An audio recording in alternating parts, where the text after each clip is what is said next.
Olá, queridos. Espero que todos estejam muito bem. É um prazer estar aqui novamente, participando do Maranata em Casa com todos vocês. Como vocês já perceberam, nós estamos trabalhando uma série chamada As Linguagens do Amor. E espero que todas as mensagens estejam sendo abençoadoras e que de forma muito prática vocês estejam colocando aí em atividade, em prática na vida de cada um de vocês. No domingo passado agora, nós falamos a respeito da linguagem atos de serviço. E para iniciar esse momento, eu fiz uma pergunta.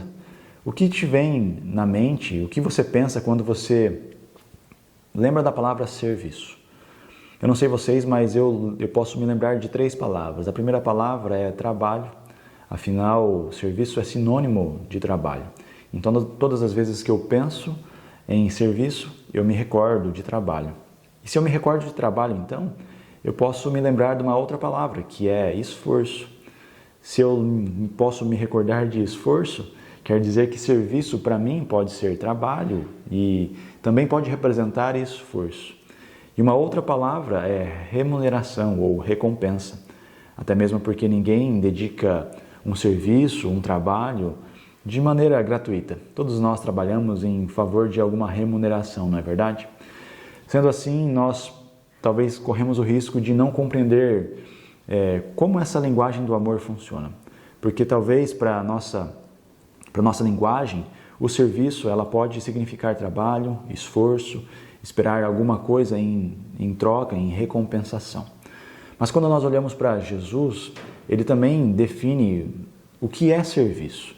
E isso nós podemos ver no Evangelho de Marcos, capítulo 10, quando havia um debate. Os discípulos queriam saber quem que seria o mais importante, quem seria o maior, e Jesus traz a seguinte afirmação, a seguinte resposta para eles.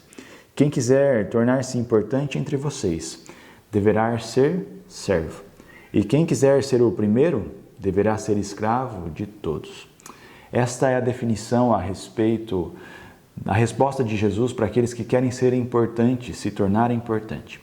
Jesus está dizendo aqui, diante da perspectiva daqueles homens, dos discípulos, é que aquele que quer ser o mais importante, o mais reconhecido, que seja servo. Afinal, nem mesmo ele, sendo filho de Deus, veio para o mundo para ser servido, mas para servir a humanidade, servir a mim e servir a você. Então nós podemos entender que Jesus tem um significado também para ele a palavra serviço.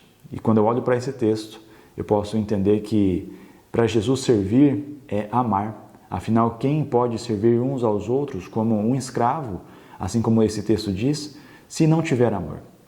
Então eu posso entender que para Jesus o significado principal do serviço é amor. Então esse é o nosso desafio, nesta mensagem de tentar compreender o verdadeiro significado dessa linguagem do amor, atos de serviço.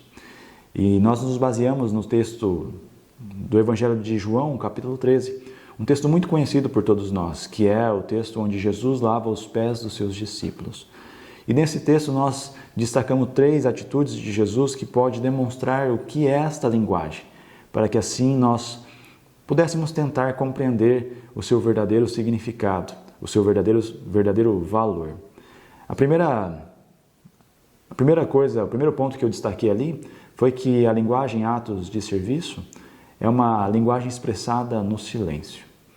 E eu me baseei nisso porque Jesus, em certo momento, ele se levanta da mesa e ali ele vai em direção ao vaso, à vasilha, enche a bacia com água e começa a lavar os pés dos seus discípulos. É interessante pensarmos porque essa atitude de Jesus era uma atitude feita pelos escravos da época. Era dever de um escravo lavar os pés das pessoas que eram convidadas para refeições. E Jesus, sem dizer uma palavra sequer, levanta e vai em direção ao vaso, à bacia e começa a lavar os pés dos seus discípulos. E isso pode demonstrar para nós que essa atitude é uma atitude de amor expressada no silêncio. Sem dizer sequer uma palavra, Jesus começa a servir os seus discípulos em amor. E essa demonstração é através dessa atitude, onde Jesus, de forma muito humilde, lava os pés dos seus discípulos. E eu posso entender também, olhando para isso, que essa linguagem é uma linguagem dos bastidores. Uma linguagem que muitas vezes nós Não compreendemos porque ela não é vista, ela geralmente está oculta, sendo expressada em silêncio, através das atitudes. Eu fiz uma pergunta: experimenta tirar as pessoas que servem a sua vida em amor através das atitudes, através das ações. Experimenta ficar sem essas pessoas e você perceberá o quanto as ações de amor dessas pessoas é valiosa. E infelizmente nós temos essa dificuldade de compreender porque essa linguagem, ela age no silêncio. Os atos de serviço é expressado de forma muito silenciosa, mas grita alto em nossos corações o quanto nós somos amados. O segundo ensinamento que nós podemos destacar desse texto é que essa linguagem atos do serviço, ela é compreendida com maturidade. E eu pude me embasar nisso quando Pedro, ele está constrangido que Jesus vai lavar os seus pés.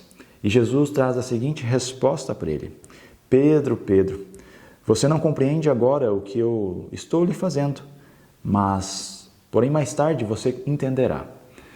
De fato, Pedro e os seus discípulos não estavam compreendendo o que Jesus estava fazendo. Afinal, aquele era uma atitude, um serviço dos escravos. Por isso, Pedro não quer que Jesus lave os seus pés. Mas Jesus diz para ele: olha, se eu não lavar os seus pés, você não terá parte comigo. O que nós podemos entender é que Pedro não tinha maturidade suficiente para compreender aquela atitude. Somente alguns dias depois, no Pentecoste, eles são cheios do Espírito Santo e ali começa o ministério de cada um daqueles homens. E ali eu posso entender que eles puderam entender o que Jesus de fato estava fazendo. Eu posso me conectar também com o texto de Marcos, porque os discípulos ainda estavam na perspectiva de tentar entender, viver uma perspectiva desse mundo, onde a maioria das pessoas querem ser servidas e não servir.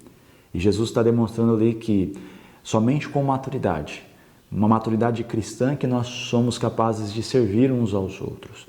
E Jesus nos demonstra isso com a sua atitude. E a verdade é que todas as vezes que nós paramos para pensar, nós não reconhecemos as ações que vêm ao nosso encontro. Quantas pessoas nos servem e nós nem sequer conseguimos perceber. Talvez na sua família exista uma pessoa que tem essa linguagem, ela serve a sua vida com muito amor, fazendo pequenas coisas, mas com grande amor. E esse é o nosso desafio, porque essa linguagem pode estar incutida na rotina do nosso dia a dia. Você pode estar sendo amado, mas você pode não perceber, porque uma simples refeição, o simples fato de você levar os seus filhos para o colégio, para a escola, demonstra amor. Mas pelo fato dela estar incutida no nosso dia a dia, na nossa rotina, pode ser que nós não percebamos esta linguagem com facilidade. O pastor Gary Chapman faz uma alusão, conta uma história a respeito de um jovem que está se mudando, saindo da casa dos seus pais. E é interessante porque ali ele faz uma pergunta: olha, você se sente amado pelos seus pais? E o jovem sim disse: olha, hoje saindo da casa dos meus pais eu posso entender o quanto eu era amado. Porque eu posso entender hoje que nas pequenas coisas que os meus pais faziam, eu posso enxergar amor. Infelizmente nós corremos esse risco de só conseguir enxergar amor quando as pessoas não estão mais próximas de nós. E você tem tido maturidade para compreender esse amor? Tem entendido que as pessoas têm servido a sua vida em amor através das pequenas coisas? Talvez só com a maturidade nós podemos compreender isso. E esse é o nosso desafio. E o terceiro e último ponto que eu falei é que essa atitude do amor, atos de serviço, deve ser mutuamente praticada. Como as demais linguagens, nós devemos sim praticar esse amor. Como as palavras de afirmações, nós não só devemos falar, mas também devemos escutar. Sendo assim, Jesus nos ensina isso quando ele diz: eu dei um exemplo para vocês, por isso, façam vocês também como eu fiz. E nós podemos entender então que esta linguagem deve ser praticada por todos nós. Por mais que essa talvez não seja a nossa linguagem primária, mas deve ser retribuída em amor. Devemos praticar amor através das atitudes, através das ações, através dos pequenos gestos, com grande amor. E esse é o nosso desafio, porque muitas vezes nós temos a compreensão que nós devemos ser servidos, mas Jesus nos ensina que nós devemos servir uns aos outros. Não devemos apenas estar parados, inertes, mas pelo contrário, servir com amor as pessoas a qual o Senhor nos confiou. Bom, foi esta a mensagem que nós trabalhamos no domingo e é um grande desafio. Sei que é um grande desafio compreender esta linguagem.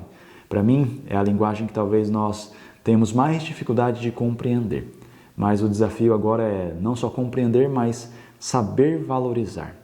Por isso, eu quero desafiá-los aqui a, de fato, valorizar as pessoas que têm essa linguagem, que você possa entender e também afirmar o quanto essa pessoa é importante e o quão importante é os pequenos gestos feitos com grande amor.